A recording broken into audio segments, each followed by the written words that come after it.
Breaking news this morning, President Biden said he supports suspending the filibuster if necessary to codify Roe v. Wade into law. Here's the president speaking to reporters in Spain. I believe we have to codify Roe v. Wade in the law, and the way to do that is to make sure the Congress votes to do that.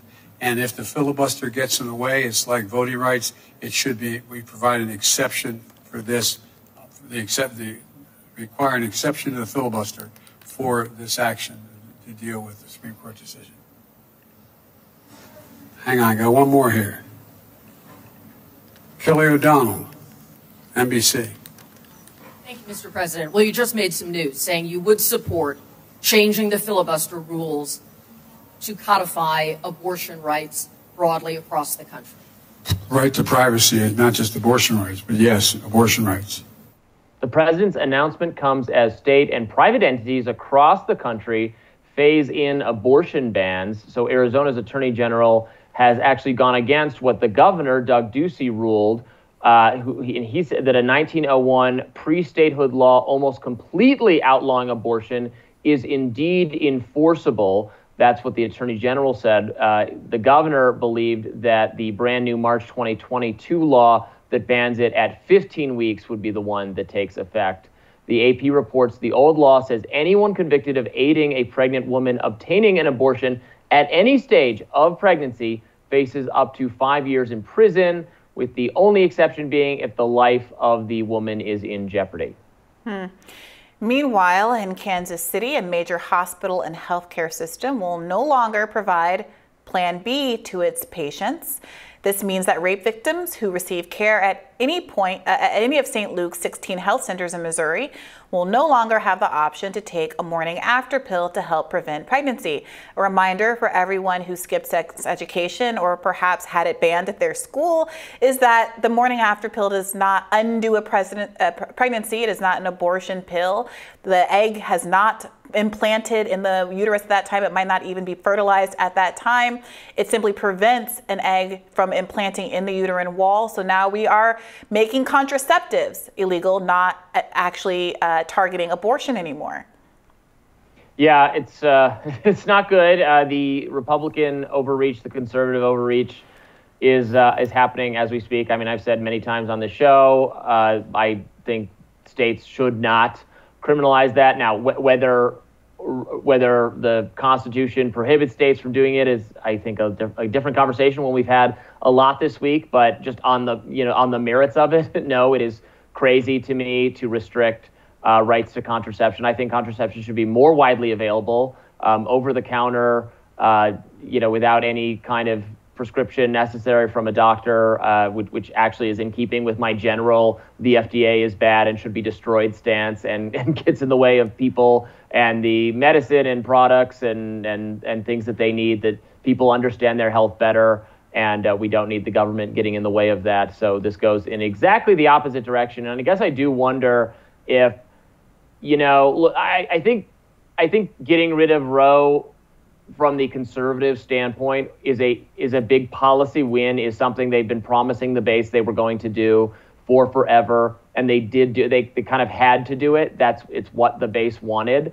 I don't know that. Is it, Robby? Because again, yes. Mississippi, a deep red state, wanted a 15-week abortion ban. That's what the case was about. It was not about overturning Roe. 66% of Americans do not want Roe to be overturned. Republicans are now just figuring out that overturning that Roe v. Wade didn't allow limitless abortions for all time. It was simply a absolute protection to the right to choose within the first viability week, during the first weeks where there was no viability outside of the body. And that, as it turns out, is the position a majority of Americans agree with.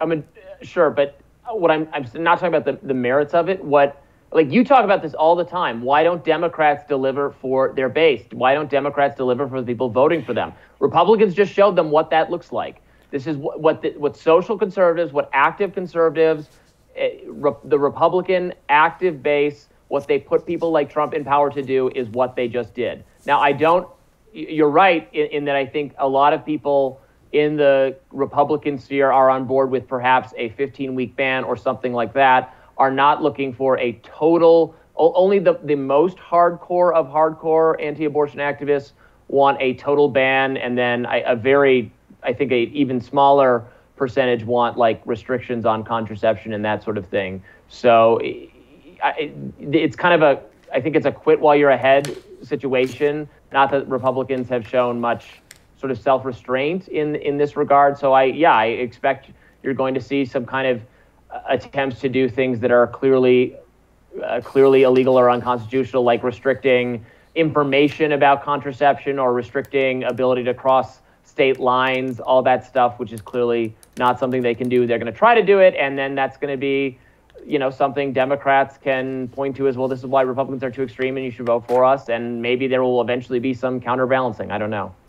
Yeah, I mean, I'm thinking of the viral tweet from last week where was it Doug Ducey's son, who a woman alleged that after they had been intimate with each other, he asked her to take the morning after pill. I mean, this is going to implicate a lot of people, including a lot of conservative lives, and we'll see what happens. But Ducey was not saying, the governor was not saying that he supports the 15-week ban, right? And he doesn't support a ban on contraception. Right, and yet here we go. He's a member of a party that is pushing for these kinds of things, and this is what we've been talking about all week. Is there going to be accountability provided by people from within their own party about the ways that it's going on this frolic and detour? And to this point, I think what Joe Biden said in his statement was really interesting, because he corrected the reporter saying, I'm actually going to try to codify not just Roe, but this privacy right, which would expand protections to things like interracial marriage, gay marriage,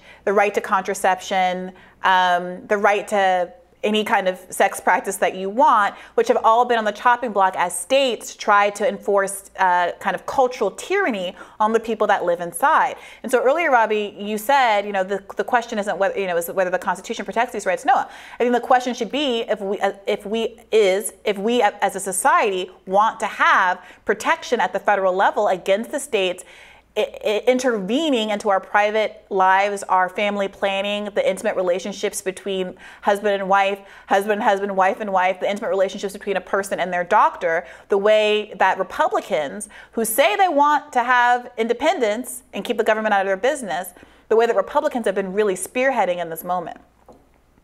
Yeah, I mean, I think government should not infringe on people's rights to purchase contraception or what kind of sex they're having or who they marry or all that kind of stuff. I mean, we're getting down to kind of basic sort of libertarian versus conservative view. But yes, that would be my view, that because it's not that the government has to protect those rights. The government they obviously do. No, but what I'm saying is they obviously do, because these states are on a tyrannical tear. Can you let me finish? Can you let me finish? They don't need to protect it. The first thing they need to do is just not take those rights away. They don't need to give you anything. They just need to not infringe the right in the first place. But who's to stop them, Robby? Who's to stop the states with this unlimited power that's been granted by the Supreme Court now from doing whatever they want in your bedroom? That's what's at stake right now. Should not infringe on the state government should not infringe on those rights. Shoulda, woulda, coulda. I would vote against the Shoulda, woulda, states coulda. infringing on those rights. I would actively call on states not to do those infringements. Yeah, well, you can eagerly call them all day, just like Democrats write nicely worded letters and petitions to try to get Joe Biden to do a darn thing. It doesn't work. The reason we have a constitution and some rights that we say are constitutionally protected is because we've decided as a community that some things are sacred and the state should not be coming after them. Until last Friday, it was a settled law in this country, and we all agreed as a community that the state should not have interference in your bedroom, in your private lives, and that was a constitutionally protected right. And I just want to be really clear to what's happened to all of the listeners right now. What has happened, what the Supreme Court has done, is taken away your protection to have protection from your state from coming literally into your bedroom and dictating the social contracts you want to draw up between you and your doctor, you and your partner, what kind of things that you do in your bedroom, who you marry, who you love. We had constitutional protection from that in settled law, and we don't have that anymore. And there's no other way to read the situation. I'm sorry. But we should have had legislative protection all along, and we should get it now. We can't rely on Republicans support this. Courts to adjudicate all this. Robby, do you think that Republicans will support a privacy law, an act that would codify not just Roe, as Joe Biden has said, but a broader right to privacy that we just lost. No, not throwing it, obviously throwing in abortion, no. If you left abortion out, I don't know. You might get some Republican support, at least, for protection for gay marriage or contraception. You might get at least a few votes. Or I don't, maybe you don't, because the reality of the Senate is everyone just does what, I don't know, the Trump tells them to do, or whoever the leader of the Republican Party is. But in a sort of sane environment, you would have some senators at least probably going that way. I don't know what the reality is now, but maybe it's incumbent on people to advocate more broadly for these rights. I guess we're going to have some of these battles again, but just relying on it in the Supreme Court was never a great strategy. The government needs to be stopped from taking these rights away. That's just not by the court, but by the will of the people. Yeah, the states need to be stopped from taking these rights away. This is what states' rights has wrought. So good luck to everybody out there, and we'll have more rising for you after this.